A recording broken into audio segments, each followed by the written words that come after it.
Hey, what's up?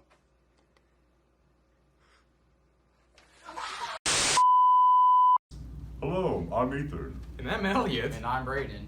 and we're going to show you how to record using a green screen. So first, you need a green screen, obviously.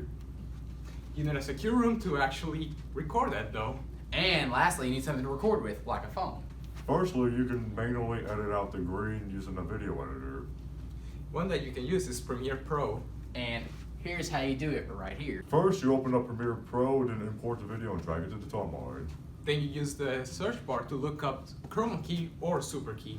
After you've chosen one, click the green screen, and then use the eyedropper tool to select the color of the green screen so you can change it. Then adjust the high and low threshold sliders to completely remove the green from the video.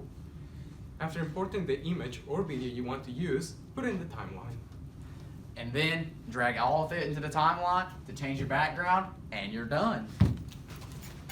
What happened to him? Your time has come. Wait, what? What? No! No!